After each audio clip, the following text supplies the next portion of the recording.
And welcome back, everyone. Welcome back to another weekend edition of the WardiTV Monday. WardiTV Monday number 43, your weekly dose of open StarCraft. I'm Gorgeous VIP. With you, I'm joined by these amazing players, by the people in chat, and by my plushies as well. Ooh, as we are jumping right into our first series of the broadcast, we're jumping into the round 32. If you're in the chat, you know what time it is. It is Gamma time. Predictions. Oh, sorry, before I get into that, exclamation mark B, exclamation mark B in the chat. The bracket is live, the bracket is stacked, and we are jumping into our first series and spawning in the top right hand corner of Tokamak. We have the South Korean Terran player. We have the blue Terran leading the series 1-0 as we're jumping in mid-series for Shopify. It is ByuN. And spawning in the bottom left-hand corner, we have the red Protoss player, the Italian Protoss. Down in the series, we'll see if we can bounce back. For the Platinum Heroes, it is LetaleX. Here we go. And ByuN is opening up with a proxy. Let's go. But I do apologize that we missed out on game one. Basically, we messaged the players just as they got into game. So we did miss out on game one. Did go the way of ByuN, was on Ultra Love, and ByuN did go for a very committed two-base push, and he was able to catch LetaleX with his pants down. LetaleX did open up Stargate on Ultra Love, which was very risky, very crazy, and very very risky is the word that I will say there, and was punished for it in the end. But now we're opening up, not with a committed proxy, I will say that. We have a 1 Rax, just the one, and back at home, we're going to be settling. Assuming that we didn't go for an add-on, which I believe there is enough room. And we scouts, let's go. LetaleX does check for the proxy location. He will get eyes on the barracks. Let's go. Again, not the most committed proxy. The SCV can throw down a bunker behind the mineral line or bunker in the mineral line to try to deny some mining time. But thankfully, LetaleX is fully aware of what's going on, and he will be getting ready. Back at home. Yeah, you can see ByuN trying to skirt behind the base. There we go. Bunker is on the way, and LetaleX should deny it. There we go. Nicely done. The probe does respond to the SCV, and the bunker is deflected. Beautiful.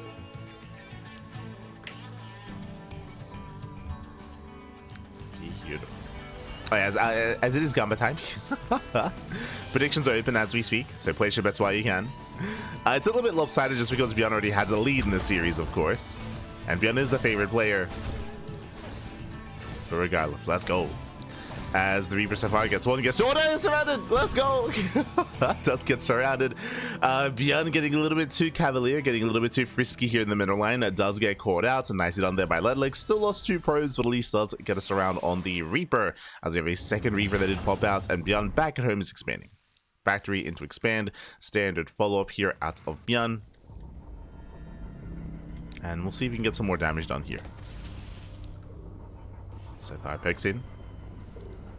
Nothing major yet. Pegs in, pulls away. Behind this, ByuN is floating back, and the game will continue. And welcome one and all to Tokamak. Tokamak is one of the larger maps of the map pool. Again, last game it happened off stream, but ByuN did go for quite a committed 2-base push. Those kind of move outs though are going to be a little bit weaker here on Tokamak, so LetaleX still have a bit of a greater chance here to hold, to survive, and to defend, but only a little bit. Like, it's still not a sure thing here. He still has to keep eyes on ByuN. Blue Station Scout does confirm the add-ons, does confirm the structure here. There's no tech lab, so there's no threat of Banshee, there's no threat of Cyclones, and he confirms it is not Hellion, it is Widowmine. So he's aware of the drop play. He is aware of the mine drops.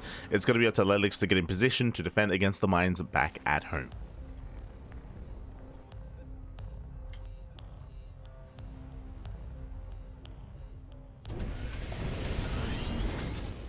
Okay. As the mine is moving out, the mines are moving out.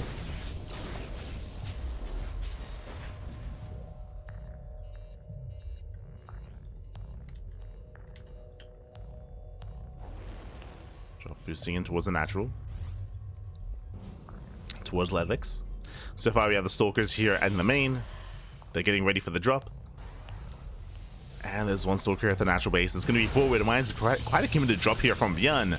Does unload. And the boys are being pulled, but the shot's going off. No!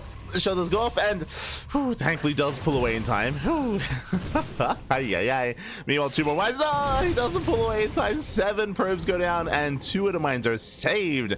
ByuN, he does pull away in time. Blink is not yet complete, and again, he does pop off. He does catch LetaleX with his pants down. That's the dangerous thing here about a quadruple mine drop, is that as the defending player, you don't know how many Widow mines are in the medevac. So revealed initially 2, and then the other 2, and LetaleX, he was late to react, late to respond, late to pull away. And ByuN starts things off with a lead. ByuN, he does have a nice lead, a nice economic lead, I should say. From here, he's getting to his own tank production. Raven harass underway as well. And we'll see how hard ByuN commits on 2 bases. We'll see if he throws down 2 more maxes. We'll see if he does expand and claim a 3rd. Still going to be up to ByuN. Till then, Mindrill comes back in. And he gets 4 probes already. 4 workers, gets 5 in total. Raven is getting in position.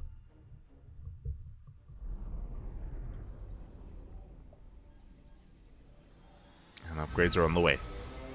Now, ByuN, he does go for an add-on swap here once again, so he's going to be cutting tanks at 2. Okay, so only 2 tanks. He's not committing too hard into a 3rd, into a 4th tank, bear that in mind. So he's going for a more biocentric style, getting to more additional marine production. Sim, combat shields. LetaleX moves out. Raven harass here into the main. And LetaleX does have blink. He can try to break into one of these bases, but again, the tanks are ready. The bunker, the tanks, more workers going down to the auto turret. Does poke in, but runs into the tank. Has to respect it. Does pull away.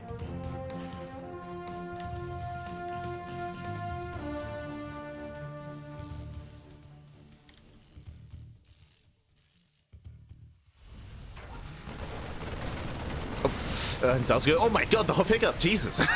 that's crazy. ByuN, calm down. Unfortunately, 1 shot shy from one-shotting, and ByuN so quick to pick up.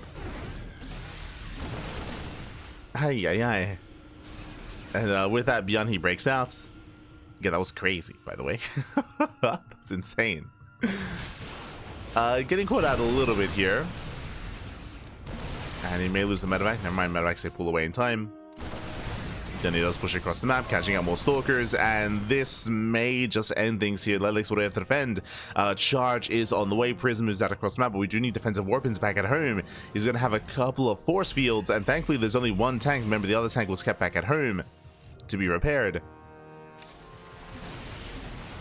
But this is still not going to be easy. The tank is going up. Last Marines, they stay in. Remember, where the charge? They're not here. Yeah, LetaleX needs another warp in. Without Zealots, he cannot defend. He cannot hold on. He will lose the mineral line. He will lose the base. He will lose everything. Yeah, and with that, GG gets called. He is going to be broken. And ByuN, he will take the series 2-0. GG.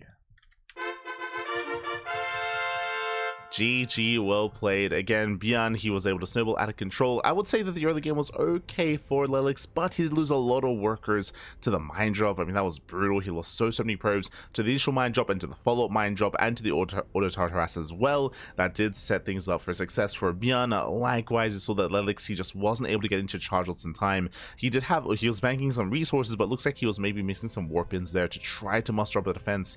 In the end, GG. GG well played. ByuN does snowball out of control, and ByuN will claim the series. And now we're getting ready for the next matchup here. Oh, of course, we're going over to the Korean server for our next matchup. And this is what we were waiting for. This is what everyone was waiting for, and I don't blame the other casters for also jumping onto this series here. It's going to be ByuN versus Clem in a PvT. Oh boy. And what's exciting here, if you know anything about Clem, as of late, we've been trying to bring it up. We also brought it up during Home Story Cup as well. There are certain key players that actually traveled to South Korea, and that are currently there, residing there, which is why they didn't go to Home Story Cup. One of the players is Clem, the other is Rainer. Clem, Rainer, Trigger. I'm still not sure if Astrea's also with them. I was going to ask them during last week's Pigasaur Cup, and I wasn't quite able to. But yes, Clement Astray, they're in Korea. They're in Korea right now. They are practicing and getting ready for Korea. That's why they were not, or that's one of the reasons why they weren't at home Story Cup. And that also means that they don't have to worry about any latency when it comes to this matchup. Let's go. Let us go. As we are heading on over here and getting things ready.